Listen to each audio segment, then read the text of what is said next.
Son las 7 de la mañana con 13 minutos. Diario El Universo hizo público un video que obtuvo por IDL Reporteros, en el que un ex alto directivo de la compañía brasileña Odebrecht explicó con lujo de detalles cómo ordenó entre 2011 y 2013 el pago de sobornos a altos funcionarios en el Ecuador. Escuchemos lo que afirma en este video Luis Mameri, ex representante para América Latina de la compañía brasileña Odebrecht, y sobre todo lo que menciona acerca de Jorge Glass, en ese entonces ministro de Sectores Estratégicos.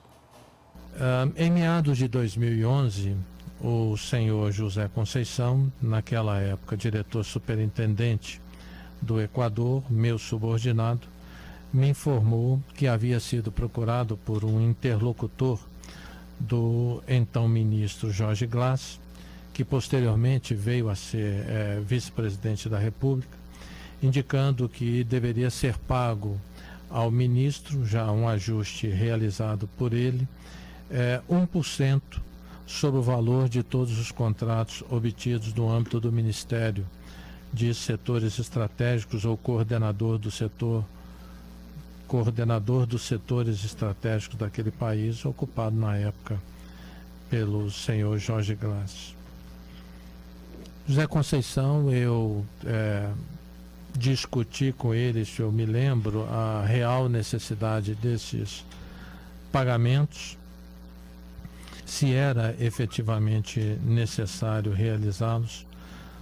José Conceição indicou que o ajuste já estava feito e que, na visão dele, era efetivamente necessário, como uma espécie de pedágio que tinha que ser pago para que essas obras fossem conquistadas e realizadas.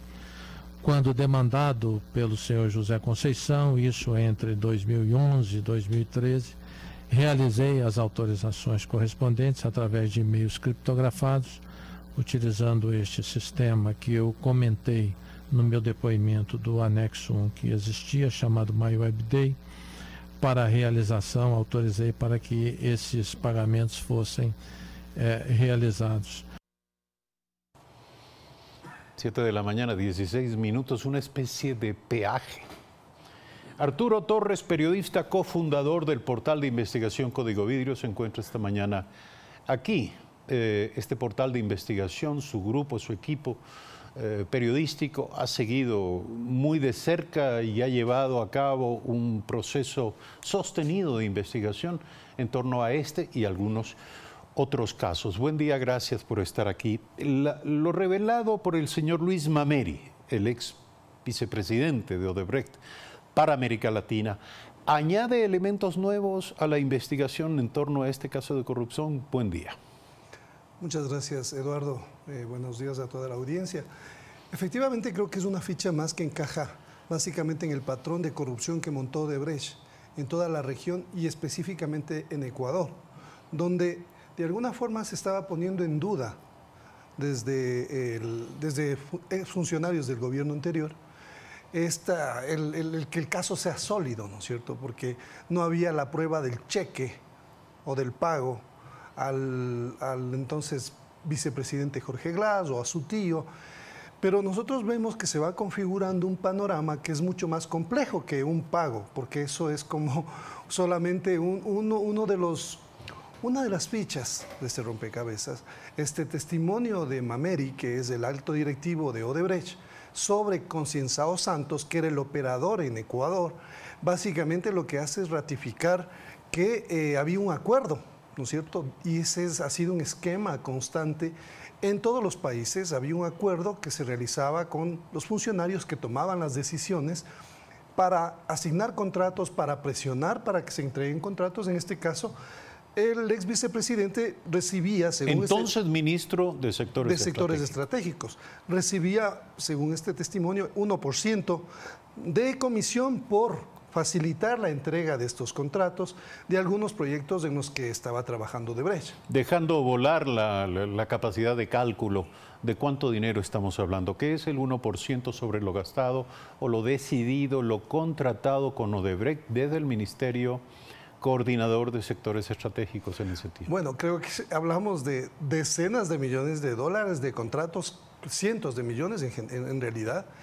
Bueno, yo estimo que por lo menos deberían ser unos 10 millones de dólares. No olvidemos un antecedente también.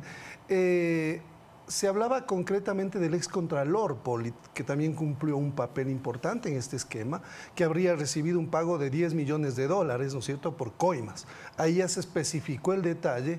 En este caso se está yendo un poco más. Las autoridades, exdirectivos de Odebrecht están confirmando que entregaban una comisión del 1%. Habría que ver si cuánto de esa comisión era solamente para Jorge Glass.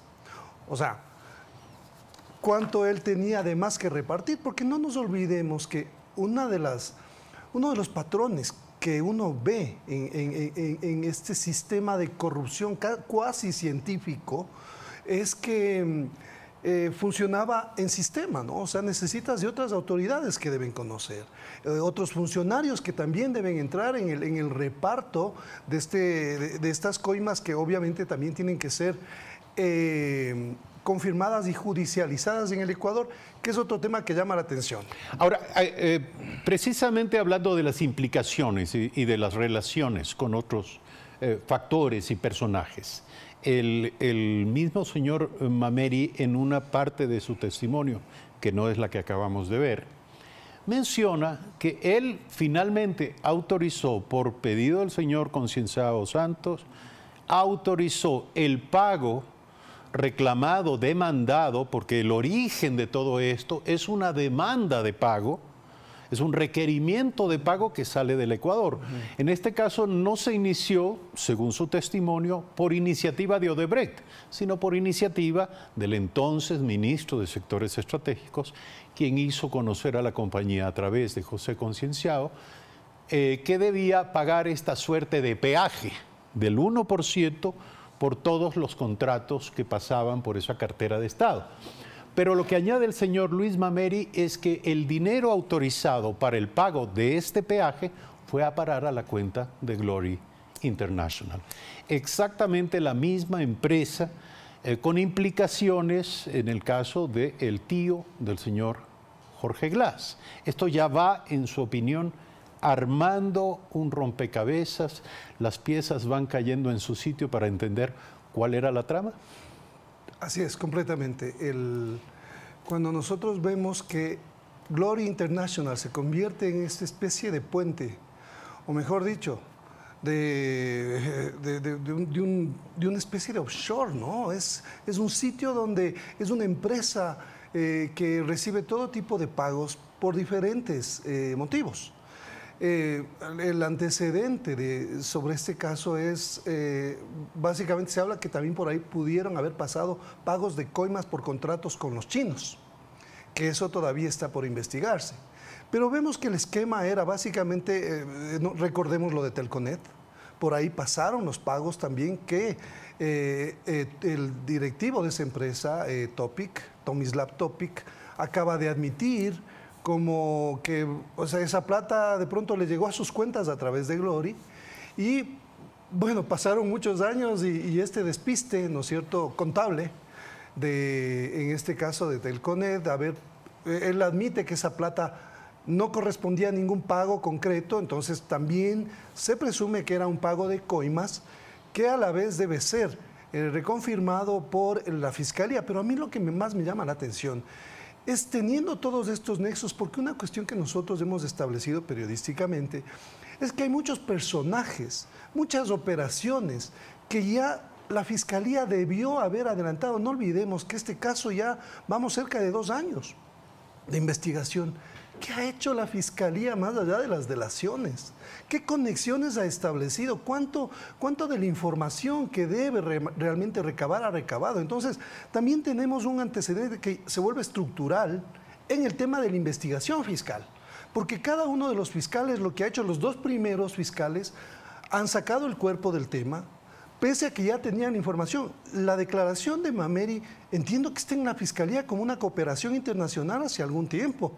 O sea, no es reciente. Es decir, debería ser parte del proceso por el cual se sentenció al ex vicepresidente Glass. Entonces nos informa a cuentagotas.